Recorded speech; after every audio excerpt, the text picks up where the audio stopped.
मुक्ति के विभिन्न साधनों का वर्णन श्री वशिष्ठ जी कहते हैं, रघुनंदन, जब परमार्थ रूप फल का ज्ञान हो जाता है और मुक्ति की स्थिति दृढ़ हो जाती है, तब बोध भी शांत हो जाता है तथा अनंत परमात्म स्वरूप का प्रकाश करने वाली परमार्थ दशा ही शेष रह जाती है।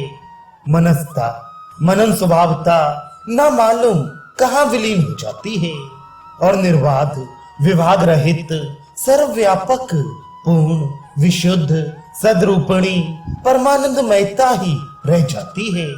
उस समय जीवात्मा के परमार्थ स्वरूपता को प्राप्त हो जाने पर मन, वासना, कर्म, हर्ष, अमर्ष आदि भी कहाँ चले जाते हैं, इसका कुछ भी पता नहीं चलता।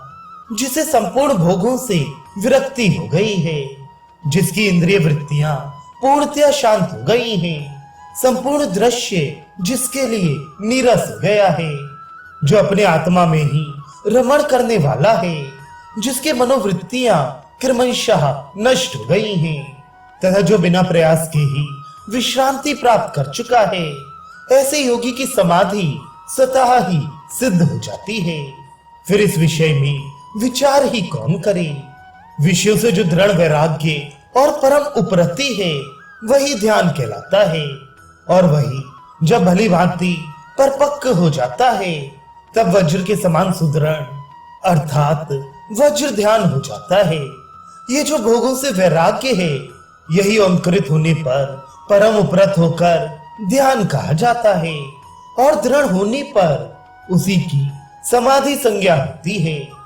जो दृश्य प्रपंच के स्वाद से मुक्त हो गया है और जिसे यथार्थ ज्ञान की प्राप्ति हो चुकी है, उस मुनि की तो अविराम निर्विकल्प समाधि लगी रहती है।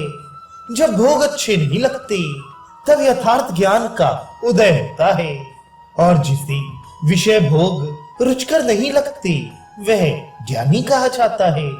जिस ज्ञानी को अपने स्वभाव में विश्राम प्राप्त हो चुका है, उसका स्वभाव भोगी कैसे हो सकता है, क्योंकि आत्म विरुद्ध स्वभाव ही भोग है।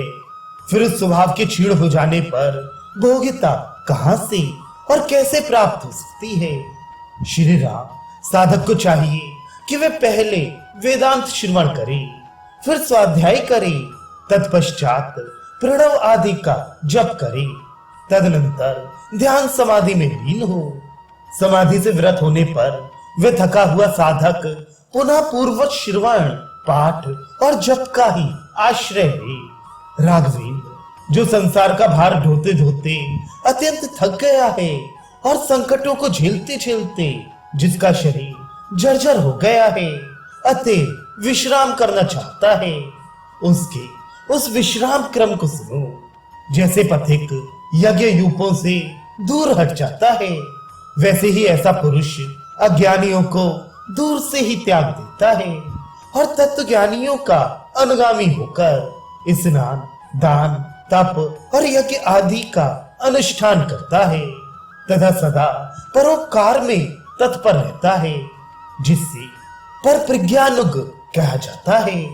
वह सभी जनों का प्रिय तथा शास्त्रानुकूल पवित्र कर्मों का रसिक होता है और सभी के साथ सौम्य व्यवहार करता है। ऐसे पुरुषों की नवीन संगति, जो नवनीत के समान स्वच्छ, स्नेह भरी, कोमल, मनोहर और सुस्वाद होती है, संपर्क में आने वाले जन को सुख प्रदान करती है।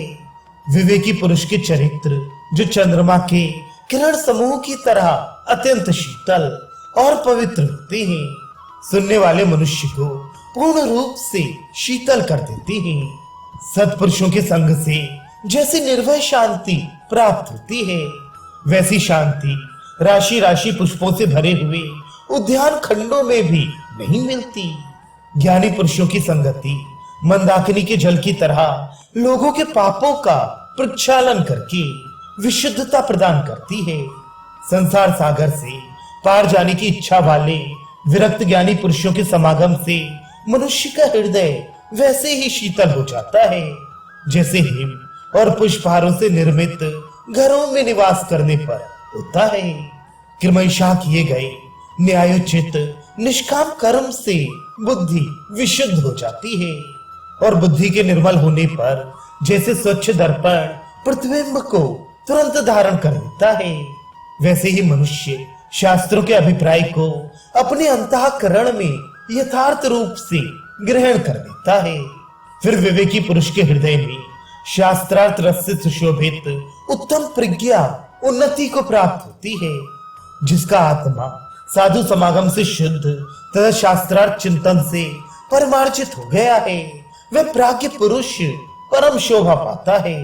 प्राज्ञ पुरुष शास्त्र और सत्पुरुषों के संग का ऐसा अनुसरण करता है जिससे इनमें अत्यंत आसक्ति होकर इन्हीं का अनुभव होता रहता है।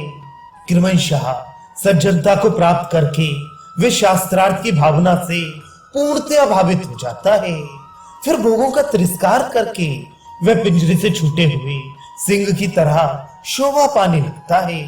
भोगों के पीछे दौड़ना बहुत बड़ा दुर्भाग्य है, इसलिए दिन पर दिन उसका त्याग करने वाले विवेकी पुरुष के द्वारा उसका कुल उसी प्रकार चमकने लगता है जैसे चंद्रमा से तारों का समूह। राघव जिन्होंने तीनों लोकों को तृण तुल्य समझ लिया है, उनकी प्रशंसा महात्मा लोग वैसे ही करते हैं जैसे स्वर्ग लोक में स्वर्गवासी कल्प वृक्ष का गुण गाते हैं। ऐसा पुरुष भूतल पर उदित हुए चंद्रमा के समान होता है। अतः जिनके नेत्र विस्मय से उत्फुल्ल हो गए हैं, ऐसे साधु महात्मा सौहार्दवश उसका दर्शन करने के लिए आते हैं। भोगों के प्रति उसकी आदर बुद्धि सदा के लिए नष्ट हो जाती है, इसलिए न्याय युक्त भोगों के प्राप्त होने पर भी वह उनका आदर नहीं करता। तदनंतर जैसे स्वास्थ्य चाहने वाला व्यक्ति वैद्य का आश्रय ग्रहण करता है, उसी प्रकार सर्वोत्कृष्ट कल्याण की प्राप्ति के लिए वह स्वयं ही सत्संग करता है।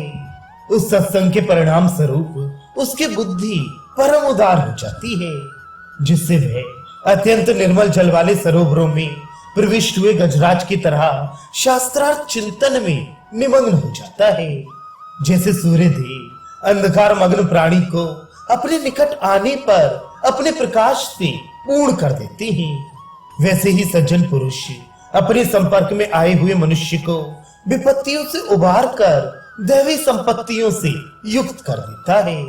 जो विवेकी है उसकी बुद्धि पहले से ही दूसरे का धन ग्रहण करने से विरत रहती है, क्योंकि उसे प्रारब्ध अनुसार प्राप्त हुए अपने ही धन से संतोष रहता है तथा परधन के ग्रहण से विरत एवं संतोष अमृत से परिपूर्ण हुआ वह क्रमशः अपने स्वार्थों की भी उपेक्षा कर देना चाहता है। वे याचक को कर्ण और शाक आदि जो कुछ अपने पास मौजूद रहता है वह सब दे देता है, यहाँ तक कि उसी अभ्यास योग से वह अपना शरीर भी दे डालता है। विवेकी पुरुष को चाहिए कि वह पहले परधन के ग्रहण से यत्न पूर्वक विरत हो जाए। जब इसका पूर्णतया अभ्यास हो जाए तब उसे विवेक बल से स्वार्थों से आसक्ति हटा लेनी चाहिए। श्री राम जैसे सरोवर वर्षा के जल से ही भरता है, उसी तरह मनुष्य का अंतःकरण संतोष से ही परिपूर्ण होता है। जैसे वसंत ऋतु के आगमन से सुंदर पुष्पों से लदे हुए वृक्षों से वन लहलहा उठता है, वैसे ही साधु पुरुष संतोष से ही गंभीर, शीतल, मनोहर, प्रसन्न और रसशालिनी ओजस्विता को पाकर शोभित होने लगता है। किंतु जो असंतुष्ट है और सदा धन के लिए लालायित रहता है, उसकी प्रकृति दीन हो जाती है और वह खड़ाओं या पन्ही की रगड़ से पिसे हुए कीड़े की भांति चेष्टा करता रहता है तथा एक दुख से दूसरे दुख को प्राप्त होता रहता है। जो धन के लोभी होते हैं उनकी आकृति विकृत हो जाती है, उन्हें क्षुब्ध समुद्र में गिरे हुए तथा लहरों के थपेड़ों से व्याकुल हुए जीवों की भांति कभी स्वस्थ स्थिति प्राप्त नहीं होती। अर्थ संपत्ति और नारी ये दोनों ही उत्ताल तरंगों की तरह क्षण विध्वंसी हैं और सर्प के फन की छत्र छाया के समान ही। अतः कौन विद्वान उनमें मन लगाएगा। धन के उपार्जन और रक्षण में जो यातनाएं भोगनी पड़ती हैं, उन्हें जानता हुआ भी जो मूढ़ धन की अभिलाषा करता है, वह मनुष्य होते हुए भी पशु तुल्य है।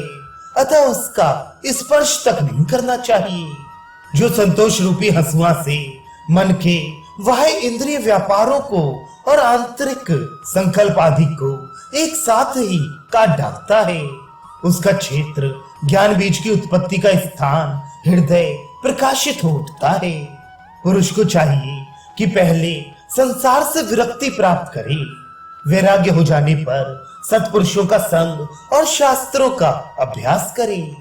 शास्त्रों के अर्थों की दृढ़ भावना करके भोगों से दूर रहे, तब कहीं उसे संतोष सुदृढ़ होता है और उसकी दृढ़ता से परमार्थ तत्व की प्राप्ति होती है।